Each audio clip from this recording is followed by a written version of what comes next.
Hi, I'm Scott Jensen, former Assembly Speaker. And I'm Chvala, former Senate Majority Leader. And we're the insiders, and it's the weekend before the election.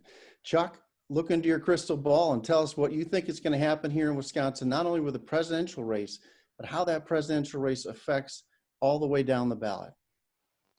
Well, I am an optimist, but I have to say I see turnout, and I really think that what I think a lot of people are thinking 4 to 6% maybe in Wisconsin. I think it's there's a 1 out of 10 chance that Donald Trump could win.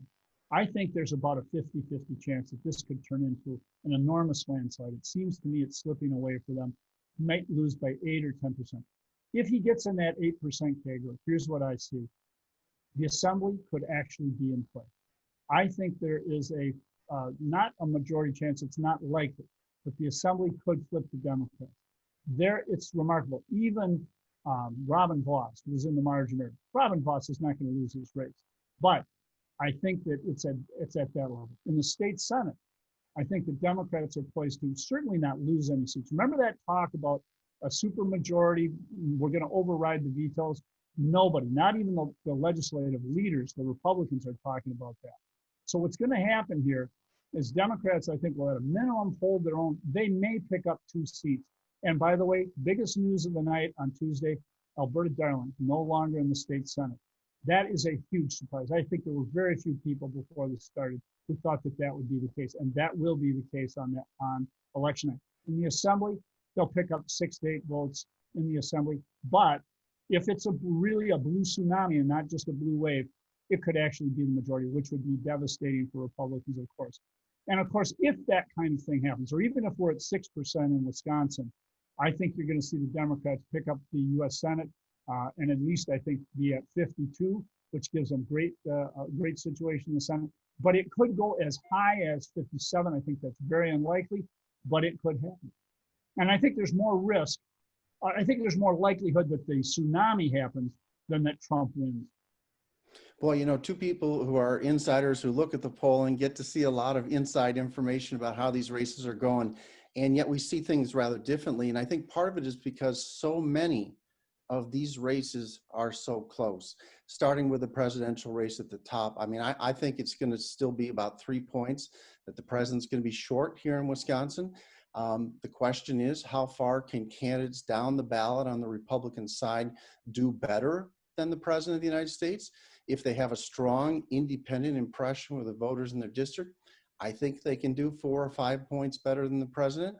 But there's a lot of these seats where they're going to need that or more in order to hang on. So I think, and then also the votes are distributed differently around the state. In the rural areas, the president's going to win, I think, very strong margins. But in suburban areas, he's really underperforming, particularly in the high-end suburbs, places like Elm Grove or River Hills, or where Mequon, where folks are highly educated, high income. But in the middle-class suburbs and in the smaller cities of Wisconsin, I think the president's holding his own with the sort of numbers he saw in 2016. So how does it affect the races down the ticket? Well, because the state Senate races are actually mostly outside the Milwaukee area, I do think that the Republicans will actually increase their margin in the state Senate. They're presently at 19-14. I think they're going to pick up a seat in the state Senate.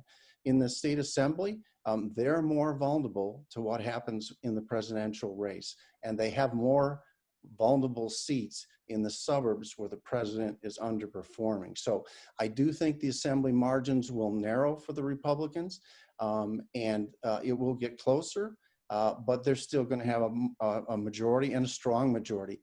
I'm dumbfounded by the amount of resources that the Democrats have. In my lifetime, or at least of politics, I have never seen the Democrats have more resources than the Republicans, and more resources by a sizable margin. So all the complaints about when Republicans get money from out of state or from dark money are all gone now, because all that money is going to the Democrats. But they're pouring into seats that to some extent make no sense to me. Here in Waukesha County, there's a seat that is traditionally votes 60% Republican in a presidential district, and they just went up with like $50,000 worth of cable ads in there. I think that's a waste of money. They are going to pick up seats, the Democrats, but they're not going to have the tsunami that Chuck is hoping for. Well, the most important thing for my 30-year association with Scott is he finally admitted Republicans always have more money, except this year. And let me be the first to admit Democrats do have more money this year. Scott is correct about that. But I do think It's good to take money from billionaires this year, apparently, as I understand it. Yeah. But here's the difference between, and it's unfortunate in a way for Democrats. There really isn't any way to separate yourself that significantly from the presidential this year, because Republicans have held so closely to Donald Trump. They've all walked lockstep with him, and these are becoming national elections and very tribal. What is happening out there is that the presidential race is driving senior citizens, and it's driving a lot of independents, and it's driving suburban women away from Donald Trump. And that means they're being driven away from Democrats. Scott's analysis is not wrong, that Trump will do better in rural areas and even smaller cities. But I just think, as I see the turnout coming, I just think that we are headed for something that could turn into Ronald Reagan numbers, or maybe not quite Barry Goldwater lost to Lyndon Johnson, but something very significant. And unlike past years, I don't think you're going to see the people under him on the ballot perform that much more strongly. You know who the luckiest man in Wisconsin politics is this year? Ron Johnson. If Ron Johnson were on the ballot, he would lose by a greater margin than what Tammy Baldwin won in her last election. So I think it'll be interesting to see.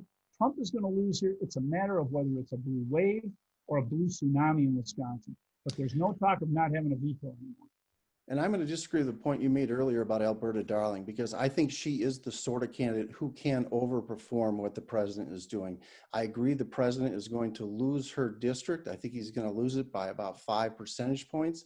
That's a tough margin for her to beat and to float 4 or 5 points above the president in a Republican leaning district. But I think she can do it. She's had a lifetime of connections in that district, and her opponent is turning out to be weaker than all the money that's been put behind him. So I think in the end that she will survive that, and the Republicans will actually increase their margins in the state Senate.